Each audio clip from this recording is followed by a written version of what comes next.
Dans la plupart des morceaux, on a une mélodie et des accords pour l'accompagner.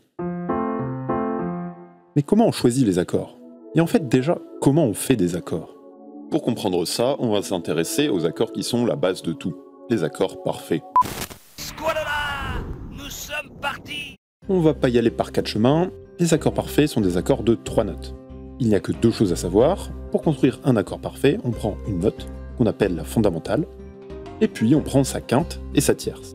La quinte est toujours juste, c'est d'ailleurs pour ça qu'on parle d'accord parfait. La tierce, elle, peut être majeure ou mineure, donc on va parler selon le cas d'accord parfait majeur et d'accord parfait mineur. Voilà, c'est tout. C'était vraiment très intéressant. Exemple, pour un accord parfait majeur, si on part de Do, qui est donc la fondamentale, la quinte juste est Sol, et la tierce majeure est Mi. Donc, tous les accords qui sont composés des notes Do, Mi et Sol sont des accords parfaits de Do majeur, même si on redouble des notes et qu'on change l'ordre. Par exemple, Mi, Sol, Do, ou bien Sol, Mi, Do, Sol. Si c'est la fondamentale qui est à la basse, on dira que l'accord est à l'état fondamental. Si c'est la tierce, on dira que c'est le premier renversement. Et si c'est la quinte, on dira que c'est le deuxième renversement. On utilise très couramment l'état fondamental et le premier renversement. Le deuxième renversement est plus délicat à utiliser correctement, parce que ça sonne pas forcément très bien. Un exemple pour un accord parfait mineur maintenant. Si on part de Si, la quinte juste est Fa dièse, et la tierce mineure est Ré. Donc tous ces trucs-là sont des accords de Si mineur.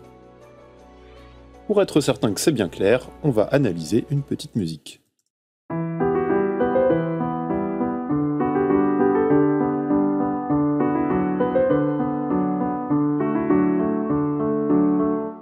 Dans cet exemple, on a une mélodie et un accompagnement.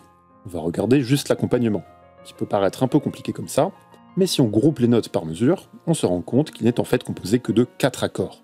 C'est juste que pour que ça sonne bien, les accords sont organisés en arpèges, c'est-à-dire qu'on joue les notes de l'accord les unes après les autres, et pas tout en même temps. Maintenant, on va regarder les accords un peu plus en détail.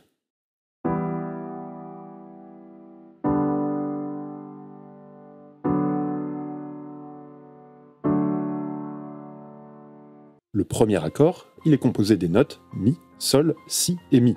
Si est la quinte de Mi, et Sol est la tierce de Mi. C'est un accord parfait de Mi.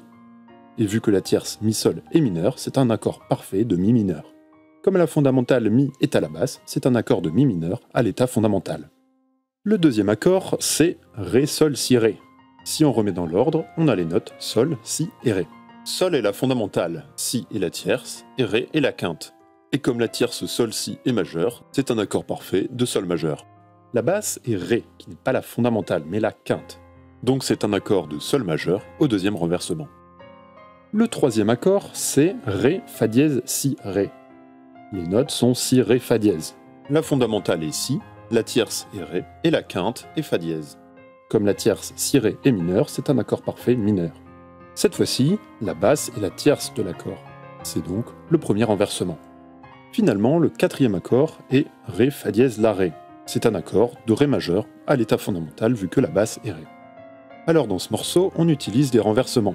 Et il y a une raison qui est toute simple, c'est que ça rend bien. Parce que ça donne une basse conjointe qui fait Mi, Ré, Ré, Ré.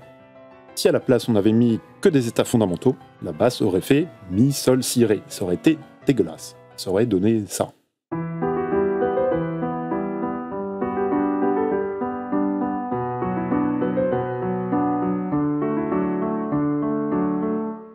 Les accords parfaits, c'est bien, mais c'est un peu limité. Donc ce qu'on peut faire, c'est d'ajouter d'autres notes, ou modifier les accords parfaits. Par exemple, ajouter une septième mineure, un accord parfait majeur. Ça donne un accord qu'on appelle un accord de septième de dominante, qui est très très courant. Si on diminue la quinte d'un accord parfait, on obtient un accord de quinte diminuée. Par exemple, Si, Ré, Fa, qui s'utilise très souvent dans les tonalités mineures. On pourrait donner plein d'autres exemples, mais ce sera pour une prochaine fois. Et sur ce, portez-vous bien et à bientôt.